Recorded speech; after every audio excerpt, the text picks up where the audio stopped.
Hoy vamos a comenzar un nuevo taller, ¿no?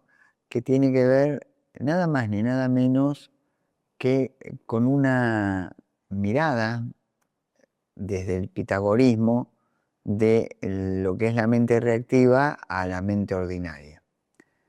¿Por qué digo desde una mirada pitagórica? Porque Pitágoras, durante todo el tiempo que él estuvo dando justamente sus lecciones, sus clases, eh, mezcló mucho el tema de lo que es la disciplina, la voluntad, el cosmos, el universo, la métrica, la medida, y obviamente todos habrán conocido los distintos teoremas que él sacó, entre ellos el teorema de Pitágoras, la tetratis, etcétera, etcétera, etcétera. Pero tras todo eso había una escuela filosófica. Una escuela en donde, digamos, si uno tuviera que situarlo, o sea, Pitágoras nació en el 570 antes de Cristo, ¿sí? Y fallece en el 490 antes de Cristo. Claramente, si uno observa esta fecha, se va a dar cuenta que es un antecesor a Sócrates, claramente a Platón, claramente a Aristóteles. De hecho, Platón tomó muchísimo de Pitágoras para conectarse o explicar todas sus teorías, desde la alegoría de las cavernas a todo el sistema ético que él tenía. Obviamente Aristóteles, siendo también discípulo de, de Platón, tomó muchas enseñanzas de Pitágoras. Eh, Si uno tuviera que contextuarse en lo que es Samos y lo que sería la polis griega, o sea, Pitágoras era considerado un iluminado, al mismo nivel que un Buda, al mismo nivel que un Cristo, a un Jesús, aunque parezca mentira. Lo que pasa es que en lo que se ha armado después como estructura religiosa, Pitágoras quedó en un costadito y continuaron estas grandes figuras. Si uno tuviera que verlo en la contemporaneidad, Pitágoras fue contemporáneo a Buda. Nació un poquito antes, él nació en el 570, Buda 3 o 4 años después, pero fueron contemporáneos. ¿Qué podemos tomar del pitagorismo, no? Y por eso va a ser parte de los cursos venideros, que van a ser cursitos más cortitos. Más allá de hablar de lo que se dice que son los 13 versos de oro de Pitágoras, que vamos a tratar de darle la explicación de qué se trata cada uno de esos versos. Primero tenemos que tener en cuenta que, al igual que todos estos grandes maestros, todo lo que se sabe de él no es porque él lo escribió, sino porque sus discípulos han dicho que, o han escrito que, o se ha hablado que. ¿Qué podemos tomar del pitagorismo, ¿no? O de la escuela pitagórica?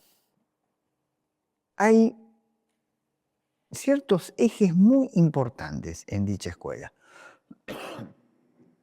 Primero, lo que Pitágoras habló, que es la vida como disciplina.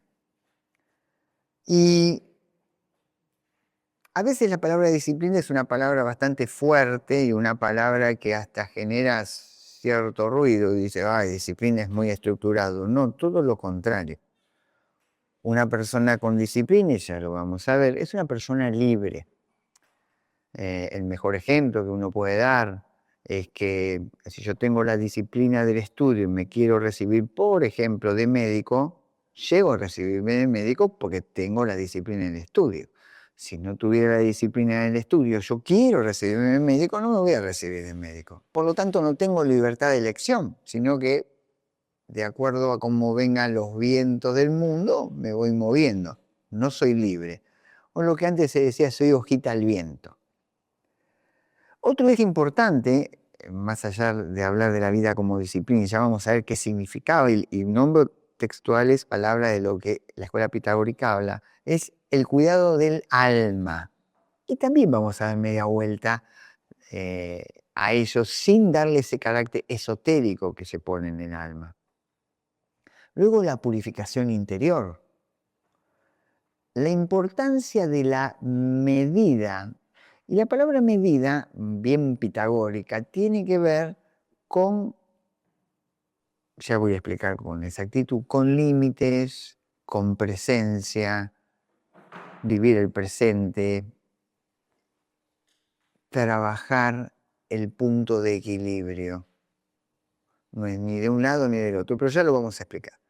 Luego, la búsqueda de la armonía, entendiendo armonía por como indica su palabra, que tienen procesos para llegar a eso. El silencio y el dominio de la palabra, muy pitagórico. De hecho, se comenta que en la escuela pitagórica, cuando entraban sus discípulos, los primeros años debían guardarse en silencio, solamente escuchar para aprender y luego hablar. Una escuela bastante con cierta disciplina, ¿no? La formación del carácter, entendiendo carácter tal cual lo conocemos desde la psicología, ¿no? Tenemos carácter y temperamento. Carácter es aquello que yo puedo moldear, inclusive más, eso que puede manejar mi temperamento que viene por naturaleza. Y luego, la relación entre número, proporción y cosmos. Desde el pitagorismo había toda una relación numérica, ejemplo, la serie de Fibonacci, el mismo triángulo de Pitágoras que tiene un simbolismo como esotérico, esos números que le llamaban números sagrados. Encontraba toda una representación en lo que es la vida, en donde no era casualidad ciertos números que uno vivenciaba. Media vuelta más y lo vamos a tocar como un ítem, ¿no?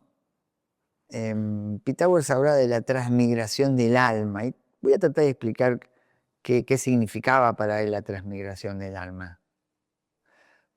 Pero fuertemente para llegar a esos estatus, o sea, en conclusión, con todo esto, lo que la escuela pitagórica trabajaba era el ordenar su vida interior, ordenar la vida interior de cada ser para poder conectarse con todo esto.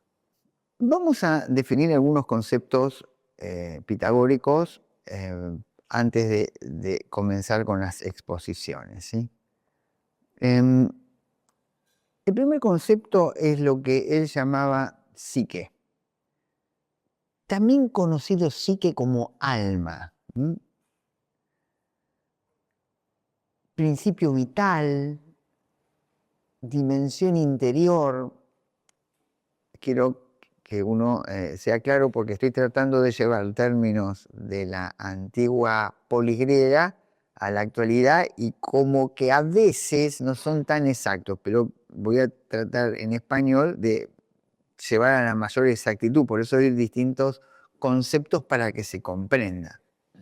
Y en este caso, y desde el lado pitagórico, el alma, psique, ¿sí?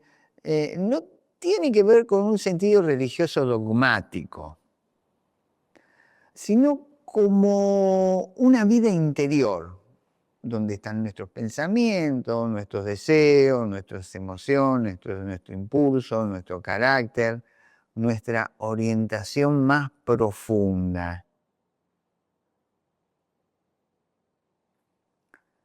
Por lo tanto, si uno tuviera que verlo desde y volvemos esta mirada pedagógicamente, sería como campo interior, ¿sí?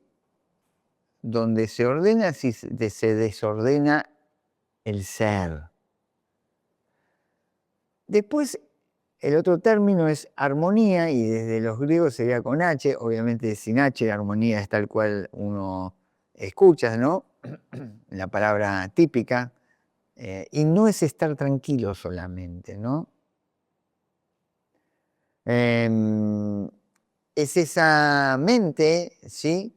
Que pensamiento, palabra, acción no están en disonancia. Pensamiento, palabra y acción en la misma dirección. Y esto que estoy diciendo es muy de la escuela pitagórica. El otro término es el metrón. también conocido como medida, que lo que significa es evitar el exceso, lo desproporcionado y la falta de límite. Eso era la medida, ¿sí? Por lo tanto, la medida, puesto en estos términos, es la capacidad de regular intensidad, palabra, deseo, impulso, preocupación. Cuando un pitagórico decía, conéctate con la medida, era esto, no era medir con un metro. ¿Sí? Catarsis, que tal cual es palabra griega, del mundo, lo trayendo a este mundo, del mundo griego al mundo contemporáneo, sería purificación. Y purificación no tenemos que entenderlo como represión, sino como limpieza, como liberación de aquello que desordene el alma. Esto es muy escuela pitagórica. ¿Sí? Es limpieza y liberación de aquello que desordene el alma. Recordemos que era alma, acorde a lo que hemos explicado, y por lo tanto lo que uno tuviera que explicar en palabras era tratar de reconocer esos patrones emocionales que nos gobiernan y dejar de alimentarlos automáticamente. Eso es desde esta contemporaneidad. ¿Qué quiero decir? Justamente tratar de observar y purificar los programas establecidos desde nuestro psiquismo, lo que nos han puesto nuestros ancestros, lo que nos han puesto en nuestra sociedad. Luego, este término que sí va a sonar raro, porque los otros son más o menos aproximados, esto no tanto, enkarateia, ¿sí? Enkarateia. Dominio de sí, traducido. Sería autocontrol, capacidad de no ser arrastrado por el impulso. Esto es muy escuela pitagórica. Desde lo psicológico es tratar de comprender que no soy libre porque hago lo que quiero. No. Soy más libre cuando puedo observar justamente lo que siento y no obedecerlo automáticamente. Concepto de libertad en donde justamente desde esta mirada griega te dan la libertad real. La libertad no es hago lo que quiero, no.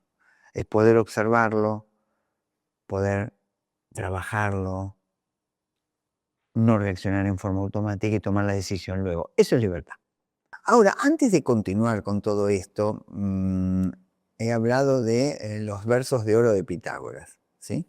Entonces, los voy a nombrar, quizás a algunos les va a parecer hasta exótico, pero voy a tratar de dar la explicación, como digo, trayendo esa Grecia antigua, la polis griega, porque, a ver, uno dice Grecia, no está bien dicho decir Grecia, era una polis, porque eran todas ciudades-estados que, la verdad, entre ellos no sabían ni se decían somos griegos. Uno eran los macedonios, otros los que estaban viviendo en Samos, así sucesivamente, los atenienses, los espartanos, cada uno en una ciudad-estado muy independiente, que por responsabilidad de, según en qué momento, pero del imperio persa, tuvieron que unirse todos para justamente impedir el avance de este imperio, que lo hicieron muy bien porque en todas ganaron. En todas ganaron. A ver, si uno mira muy rápidamente la historia, es muy, muy interesante. Un día invito a que lo observen, pero inclusive más, o sea, en un momento dado, están las famosas guerras médicas, que todos lo habrán estudiado en los colegios. En una de ellas, Atenas solo entra en combate con los persas y les gana. O sea, es como que no necesitaron de los demás, o sea, ni de los espartanos, que justamente eran guerreros. Imagínense que los atenienses eran más filósofos, pero igual tenían un ejército interesante y bueno, ganaron. Tanto se la creyeron que después entraron en conflicto con Esparta. Bueno, y ahí es tan lindo porque entrar en conflicto con Esparta es justamente, ellos se dedicaban a la guerra, vos te dedicabas a la filosofía, el resultado es muy simple.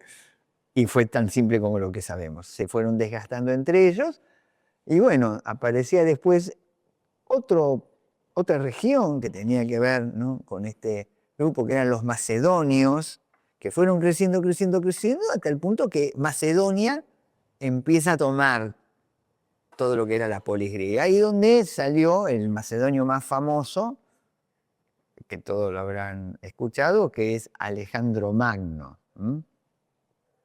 Y bueno, toda la campaña de Alejandro Magno. Más que todo para enriquecer este momento. Vamos a hablar ahora justamente de los versos de oro de Pitágoras. Y los voy a nombrar tal cual viene de la escuela pitagórica.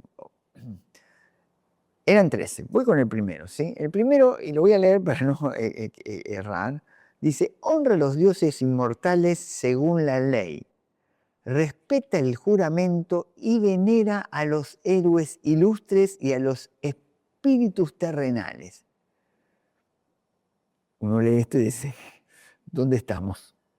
Vuelvo de nuevo. Honra a los dioses inmortales según la ley, respeta el juramento y venera a los héroes ilustres y a los espíritus terrenales.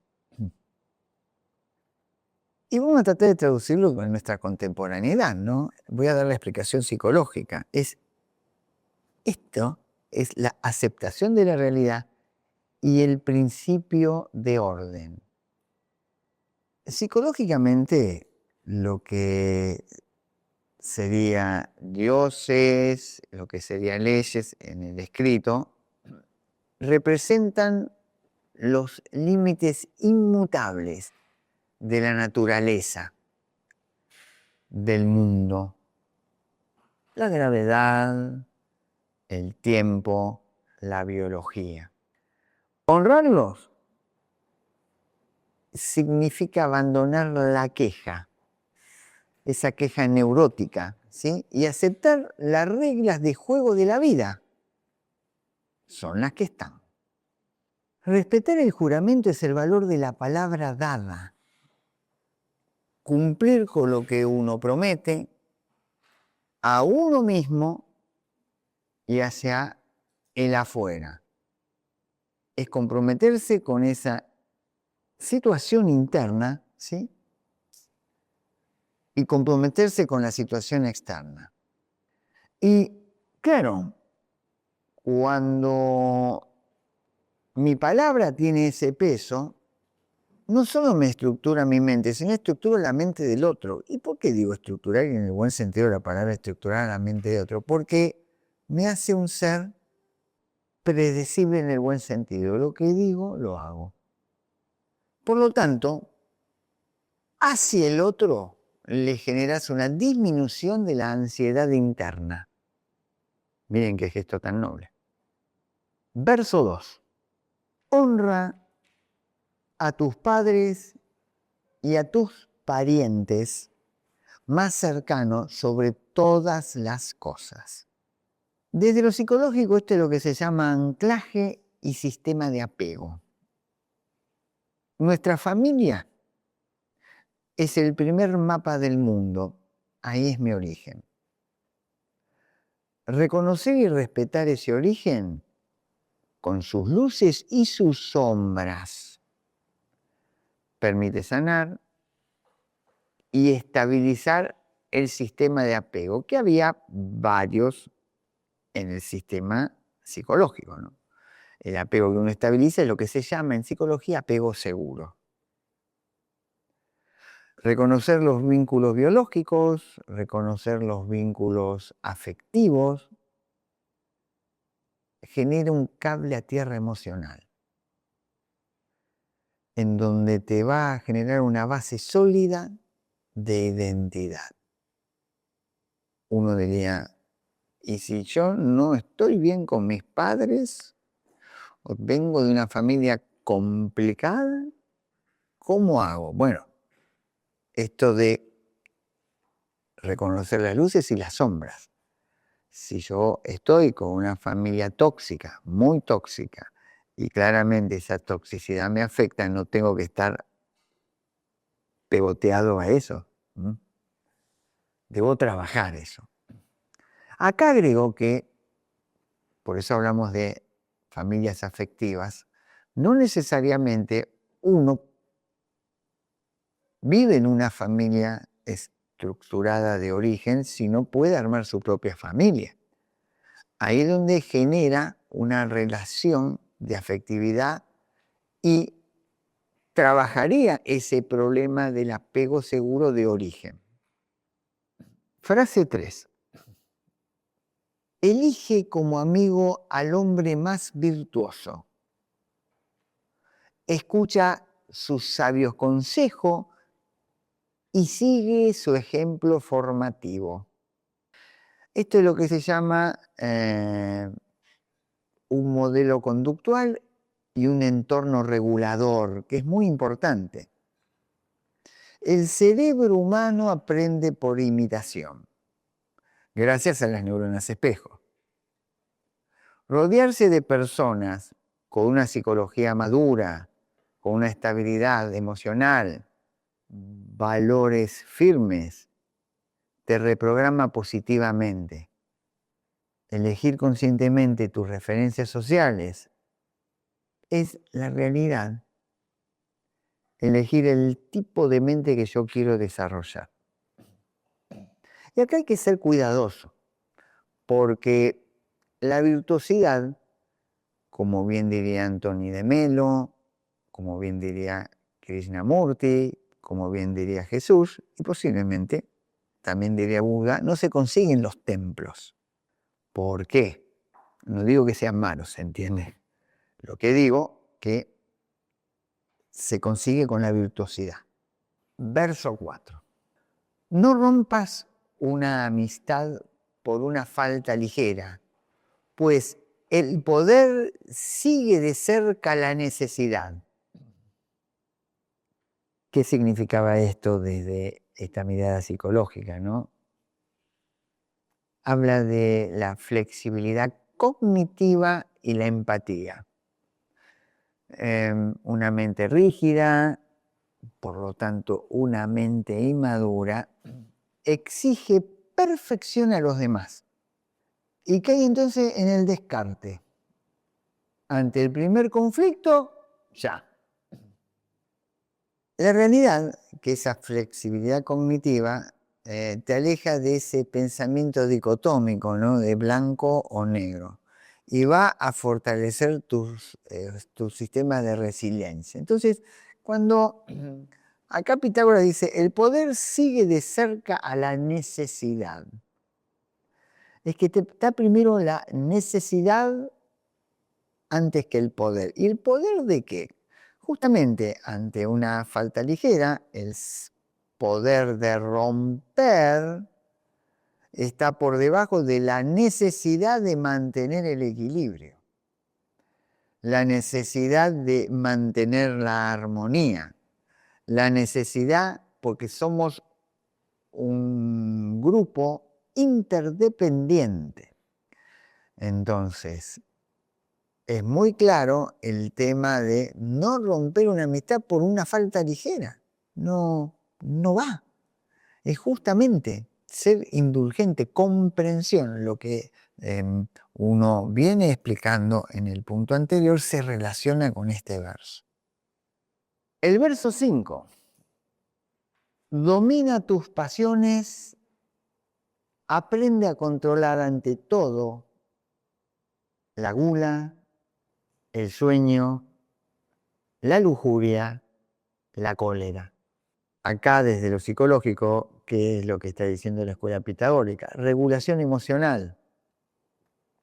Es el sistema prefrontal versus el sistema límbico. Esto es lo que en otros cursos hablamos de inteligencia emocional. Entonces, con dominar, controlar, en el buen sentido de la palabra, que significa disciplinar, que no significa represión, sino una gestión consciente de usar la corteza prefrontal para esas elecciones, es la clave, porque lo que uno hace justamente es evaluar las consecuencias a largo plazo. Actuar bajo el secuestro emocional es actuar debido a una gratificación instantánea. Es ahí el tema de dominar las pasiones. Verso 6.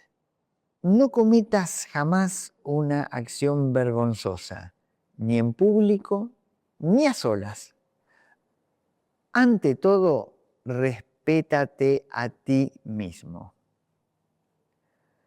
Esto es justamente desde la psicología lo que se llama autoconcepto e integridad interna.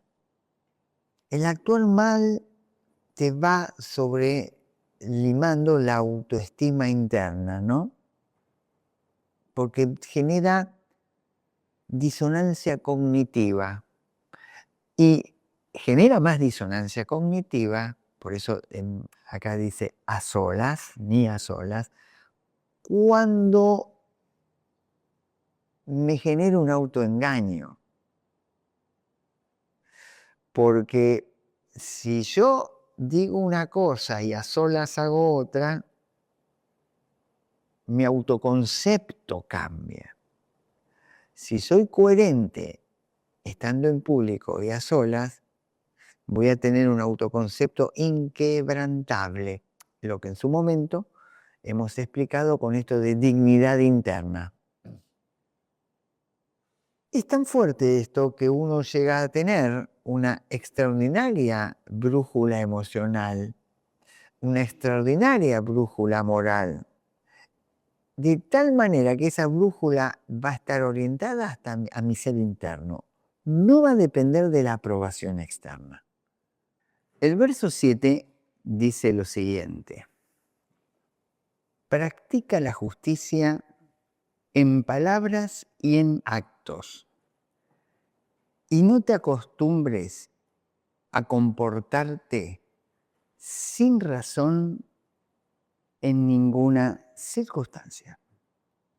¿Qué es lo que este verso pitagórico está diciendo? Es esto de vivir sin razón, es vivir en piloto automático. O sea, vivir sin razón es dejar que reacciones por traumas pasados, dejar que reacciones por impulsos del momento, ¿no? Esto de actuar con justicia, como bien dice la frase, y razón significa que uno va a introducir un espacio de conciencia entre el estímulo y la respuesta, asegurando justo que la conducta esté alineada desde la lógica y la ecuanimidad. Por eso este verso justamente es un verso en donde te lleva a todo pitagórico, ¿no? A estar con la justa medida entre palabra y acto. Verso número 8. Recuerda que el destino ha decretado la muerte para todos y que las riquezas se adquieren y se pierden con facilidad. Lo que acá la escuela pitagórica te marca es esto de el desapego y la gestión de la transitoriedad. Esto de que los bienes materiales son impermanentes y que la impermanencia está en todos lados. Esto de recuerda de que también te vas a morir. Por lo tanto, eso que vos crees que es riqueza material, no es riqueza. La verdadera riqueza es esa búsqueda interior. Es lo que desde el pitagorismo te dice, es lo que vos te vas a llevar. Los pitagóricos tenían una mirada sobre la muerte muy finita, ¿no? Ellos creían que, que obviamente después fue pasando hasta que llegó al mundo cristiano también este concepto, que el alma, o sea, lo que se está llevando de este lugar, es todo el aprendizaje y el conocimiento. Es lo único que se lleva. Todos los actos de bondad, todos los actos desde el bien, todo lo que hace y lo que construye la virtud. Pero también se lleva lo que no se trabajó en su justa medida. Es ahí que todo el mundo material para el pitagorismo no tenía sentido, más allá que para el aprendizaje propio. ¿Por qué? Porque las cosas de la tierra quedan en la tierra. Dentro de las cosas de la tierra no solo son los bienes materiales, sino también el poder, los títulos. Esos son cosas de la tierra. El alma no tiene ningún tipo de ser poderoso, ni tampoco tiene ningún título, es alma. Es ahí que por eso la visión era muy de trabajar el interno, la disciplina y todo esto que venimos hablando, porque le es muy importante al ser, porque es lo que se va a llevar en el otro lado. Verso 9. Soporta con paciencia los sufrimientos que el destino envía a los mortales. No te indignes por ellos y busca remedio en la medida de tus fuerzas. Esto es lo que en psicología, ¿no?, se llamaría esto de la aceptación, y si uno pusiera un término más correcto sería locus de control interno. ¿Qué sería un locus, no? Uno diría, locus suena como una palabra media exótica, ¿no? Hablar de locus de control interno, lo que nosotros estamos diciendo, ¿sí?, está muy orientado en lo que es la salud mental, ¿sí? Y ese locus de control nos da una mayor resiliencia, un manejo bueno del estrés y la ansiedad y una automotivación, ¿sí? El locus de control interno es muy saludable, muy, muy saludable. Lo que pasa es que, o sea, me lleva a la responsabilidad. El extremo me lleva a la hiperresponsabilidad y eso no estaría bueno. De ahí esta frase. En pocas palabras, no te quejes por lo que no pones cambiar, sino poner toda tu energía en lo que sí podés solucionar. Es ahí de que soporta con paciencia los sufrimientos del destino, en donde uno debe trabajar eso que sí puede generar un cambio y aceptar y no quejarse por aquello que no. Aquí cabe la aclaración que el destino para los pitagóricos sería lo que, porque en el mundo griego esa palabra no existía, lo que desde otras culturas, hinduistas primero, obviamente después tomado por el budismo, la palabra karma. Eso es lo que es un destino. Para los pitagóricos, todo el mundo tiene destino, salvo los iluminados, porque ellos pueden llegar a romper lo que en el primer inicio, por no iluminación y por confusión, vas a hacer como camino. Es ahí que el destino, volvemos, equivalente al karma para hacerlo más simple, podría llegar a ser modificado generando causas y condiciones distintas para que el resultado sea distinto, porque el karma en definitiva son causa, condiciones, resultado. El destino para los pitagóricos, causa, condiciones, resultado. Claramente, si tengo una buena observación, puedo llegar a cambiar las causas para tener un resultado distinto. Si tengo un resultado distinto, el destino sería distinto. El tema es que, de acuerdo inclusive a todo lo que hemos visto, se complica porque venimos con programas iniciales familiares, con una sociedad que me lleva a tener una mirada, con un grupo, etcétera, etcétera, etcétera, que me llevan a tener un interno que en realidad está moldeado por los otros más que por uno mismo. Es ahí que cuando uno genera causas distintas, va a generar resultados distintos.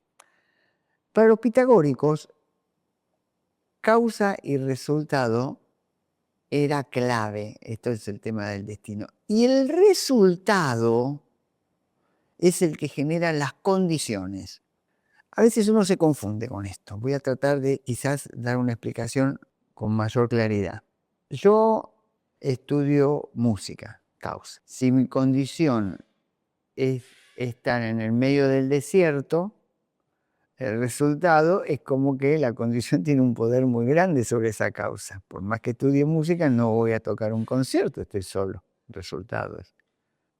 Si la condición es estoy en un lugar social, en un grupo, causa, o en un grupo de música, causa, estudio música, condición, estoy cerca de una orquesta, el resultado que ya puedo tocar un concierto. O sea que la condición es importante. Ahora, esa condición aparece por responsabilidad del resultado. Ahí está el tema de lo que ellos decían destino o karma. O sea, la condición que uno tiene, por ejemplo, en esta vida, está asociado a lo que viene haciendo en las vidas anteriores. Por eso Pitágoras creía en la transmigración del alma. Las condiciones que uno está viviendo, que uno nace en tal lugar, en tal ciudad, o tiene vivencias alrededor, fue el resultado de lo anterior. Entonces, ahí es donde vos tenés que insistir con causas muy poderosas para que el resultado sea distinto y eso a su vez genera una condición distinta. No permitas que nadie con palabras o acciones te convenza de hacer o decir algo que no sea lo mejor para ti. Esto es justamente asertividad, límites, diferenciación del self. Y el self es algo que va más allá del ego. El ego consciente y el inconsciente forman el self. El self es uno mismo, si uno tuviera que poner en palabras. Hay distintas teorías, no viene el caso a explicarla en este ámbito. Y distintas maneras de ver el self. La explicación, esto de no permitir que nadie con palabras o acciones te convenza de hacer o decir algo que no sea lo mejor para ti, significa esto de justamente poner límites, estar en equilibrio, escuchar con claridad, permitirse sí escuchar, pero no tomar todo por tomarlo. Ocurre que, desde lo psicológico, a veces es complicado porque mi inconsciente, y está el tema del self, por eso hay que trabajarlo, puede uno creer que esa palabra o acción es correcta y en realidad no lo es. Es ahí que desde el pitagorismo, por las frases anteriores vistas, te hacen trabajar muy fuertemente el interno para tener limpieza, para tener mayor asertividad y poner el límite en el lugar correcto. El verso 11 dice, reflexiona antes de actuar para evitar decisiones insensatas. Hablar y obrar sin pensar es propio de espíritus débiles. Claramente acá estamos hablando del control de la impulsividad y también se relaciona nada más ni nada menos que con el verso anterior, en donde actuar con esa impulsividad desde el pitagorismo lo veía como un espíritu débil, que no tenías justamente el control emocional desde la psicología de la inteligencia emocional para no ejecutar una acción inmediata. Es como que no te tomas el tiempo de la decisión, no dejas que la razón controle a la emoción, que es muy del pitagorismo. En el verso 12 dice lo siguiente, no descuides la salud de tu cuerpo, mantén la justa moderación en la comida, la bebida y el ejercicio, evitando todo exceso. Y es acá en donde el pitagorismo, uno de los primeros, que trabajaba el sedentarismo. O sea, en el pitagorismo el trabajo de la salud corporal era clave. Obviamente se lo llevaba a lo que sería el ejercicio físico para mantener un cuerpo vital y joven. Uno diría, wow, de aquella época, claro. Es ahí que hablaba de la nobleza del cuerpo y la nobleza del espíritu en ese trabajo de conjunción. Los pitagóricos cuidaban mucho la salud corporal, cuidaban mucho la salud física y por eso la educación física, si uno tuviera que remontar, arranca en el pitagorismo. Más aún, ellos agregaban, si ustedes observan esto de moderación en la comida, en la bebida, el ejercicio. Comida y bebida, porque fueron también los primeros, sin poner este nombre, en donde hablaban de que había un eje intestino-cerebro y había una homeostasis.